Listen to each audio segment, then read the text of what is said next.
여기는 세상에서 가장 거대한 실험장치를 보유하고 있는 연구소입니다. 이곳에서는 대체 어떤 연구를 하고 있을까요? 여기에 있는 과학자들은 이 무지막지한 실험장치를 통해 대체 무엇을 알아내고자 하는 걸까요?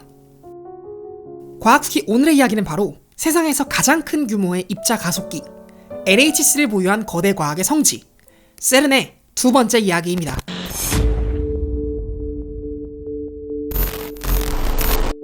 세계 최대 규모의 강입자 가속기를 보유하고 있는 입자 물리학 최전선의 연구기관 세른은 스위스의 제네바 공항으로부터 서쪽으로 약 4km가량 떨어져 있습니다. 공항에서 세른 연구소까지는 트램이라는 교통수단을 통해 이동할 수 있는데 제네바의 멋진 거리 풍경을 보다 보면 금방 세른의 연구소 입구에 도착할 수 있습니다. 여러분, 드디어 유럽 입자 물리 연구소 세른에 도착했습니다. 항공사진으로 보면 그 거대한 규모를 실감할 수 있는 세른은 사실 프랑스와 스위스의 국경지대에 위치하고 있습니다.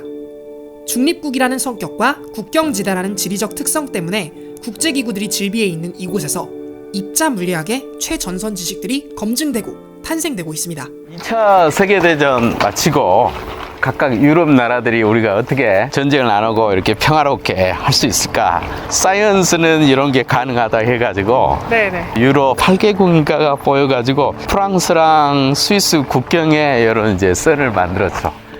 사실 세른이 유명한 이유는 바로 LHC라는 거대한 실험장치를 보유하고 있기 때문일 것입니다. 이 실험장치에 대해 처음 접하게 되었을 때 가장 궁금했던 건 대체 이런 어마어마한 도구를 무슨 생각으로 뭘 하기 위해 만들었는가였습니다. 어떤 실험장치든 그 장치를 만든 목적은 있을 테니까요. 그 이유를 조금이나마 이해하기 위해서는 약 200년 전의 과거로 돌아가 봐야 합니다. 1808년 돌턴이 원자설을 발표했을 때만 하더라도 당시 과학자들은 원자의 존재는커녕 분자가 뭔지도 제대로 모르고 있었습니다. 당시 알고 있던 것은 단순히 기체가 반응할 때 반응 전의 질량과 반응 후의 질량이 똑같다는 것, 그리고 반응하고 나서 생기는 물질들은 항상 일정한 비율을 가진다는 것이 전부였었죠. 이 두 가지의 개념, 즉 질량 보존의 법칙과 일정 성분비의 법칙이 나타나는 이유를 잘 설명하기 위해 만든 개념이 바로 원자설입니다. 물질을 이루는 최소한의 단위, 즉 원자라는 아주 작은 알갱이가 있으면 화학 반응이 일어나면서 물질의 특성이 변하게 되더라도 질량은 보존되면서 반응의 비율도 일정하게 일어난다는 것을 쉽게 설명할 수 있었거든요. 그런데 이러한 원자설이 등장한 지 얼마 안 되어 과학자들은 몇몇 기묘한 현상들을 발견하게 되었습니다. 하나는 불꽃 반응으로부터 나타나는 아주 특별한 빗줄기인 선 스펙트럼, 또 다른 하나는 방사선의 발견이었죠. 이 두 현상으로부터 과학자들은 원자 속 그 어딘가에 이런 현상을 만들어내는 무언가가 숨어 있다고 생각하게 되었고 그 속을 들여다보고자 노력하게 되었습니다.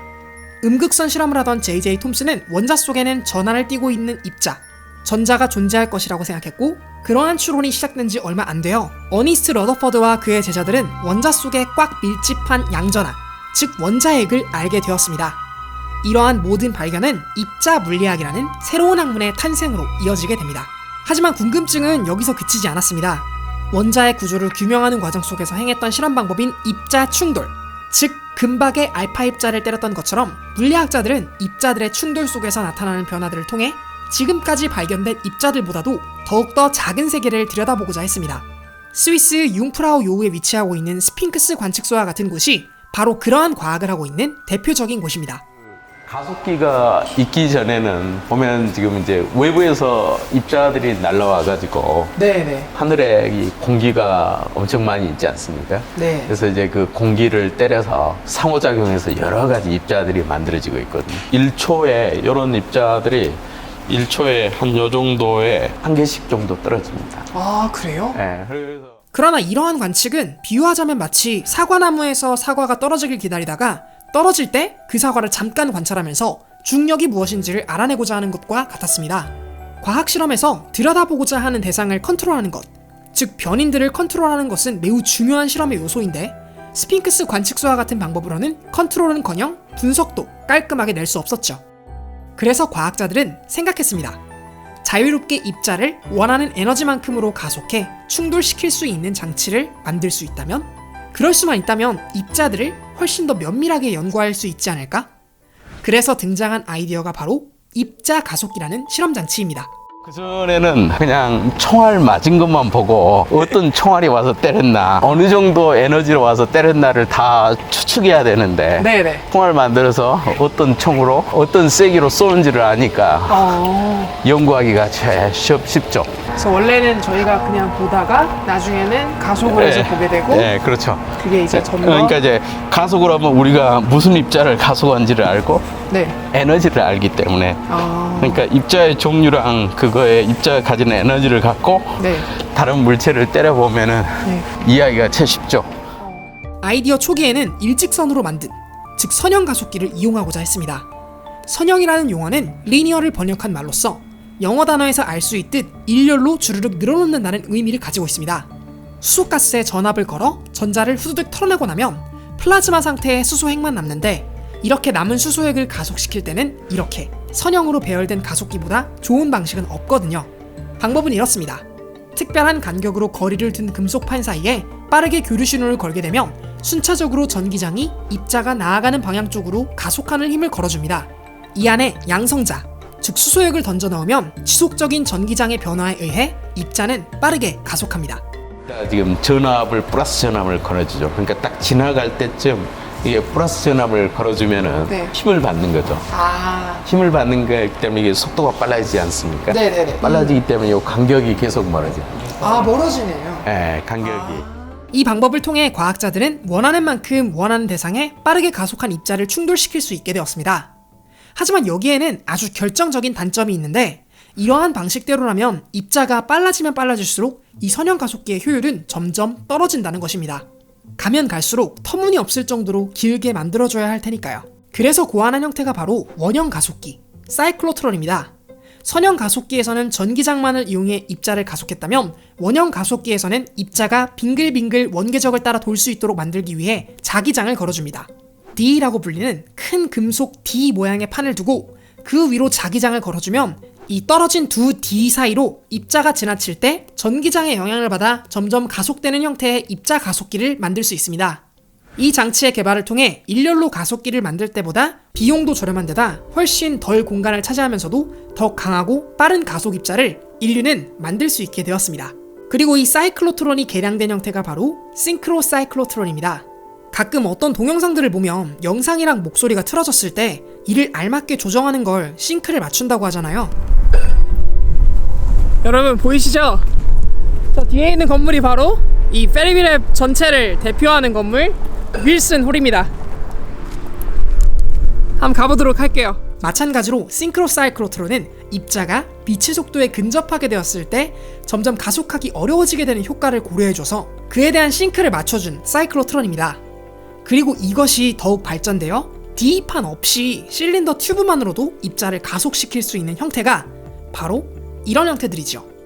보시는 바와 같이 코일을 활용한 튜브와 같은 형태로 만들어진 이러한 구조를 이용하면 입자를 더욱 빠르고 강하게 가속시킬 수 있습니다. 이게 이제 LHC 그 마그넷이 이렇게 돼 있어요.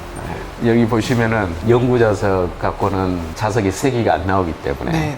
전자석을 쓰는 거죠. 자석을 강하게 만들어주려면 전류를 아주 세게 보내줘야 되는데, 그러려면 저항이 작아야 되고. 저항을 만들려면 초전도체가 기본적으로 아주 낮은 온도에서 작동하기 때문에 네. 그 영하 270도 하는 액체 힐륨을 써서 요 초전도 코일이 작동하게끔 하죠. 그래서 이렇게 이러한 가속 장치의 형태를 이용해 세른에서는 PS, SPS와 같은 가속기를 만들 수 있게 되었습니다.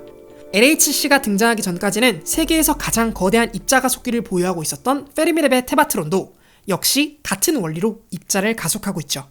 이렇게 해서 기존에는 자연에서 관측만 되던 입자들의 충돌을 임의로 통제할 수 있는 실험 장치들을 얻어낼 수 있게 되었습니다. 이제 이 실험 장치를 이용해 이런저런 여러 입자들을 충돌시켜보면서 그 안에서 일어나는 일들을 관찰하다 보면 새로운 물리 현상들을 발견할 수 있겠죠. 그런데 문제가 있습니다. 대체 이들의 충돌을 어떻게 들여다볼 수 있을까요?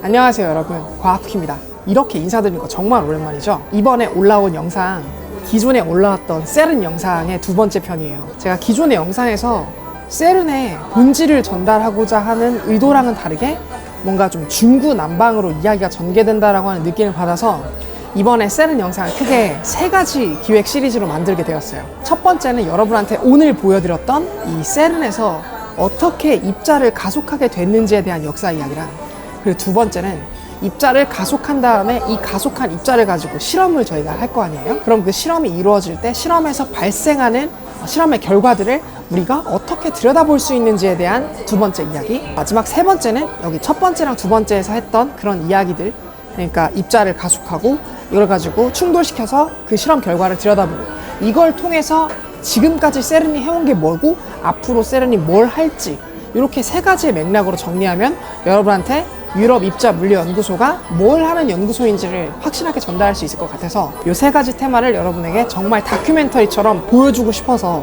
영상이 계속해서 업로드가 지연되고 이렇게 길어졌던 것 같아요.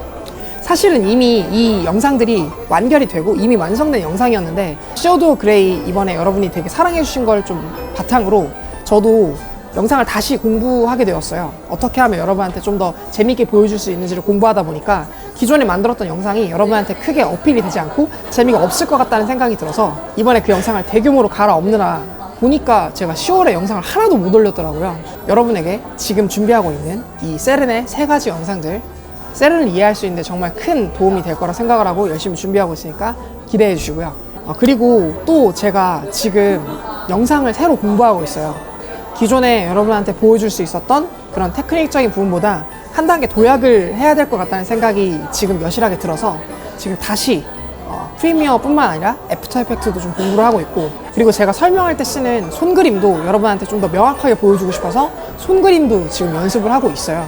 그래서 이런 것들을 공부를 하면서 영상을 만들다 보니까 상대적으로 시간이 좀 부족해져서 업로딩 주기가 되게 길어진 점 정말 양해 부탁드리고요. 좋은 컨텐츠로 여러분 계속 찾아뵐 예정이니까요. 지금 그러셨던 것처럼 앞으로도 과학피 채널 즐겁게 시청해 주셨으면 좋겠습니다. 자, 이번 영상도 이렇게 시청해 주셔서 너무 감사드리고 전 또 다음 영상으로 여러분들을 찾아뵙도록 하겠습니다. 언제나 그렇듯 과학을 쿠키처럼.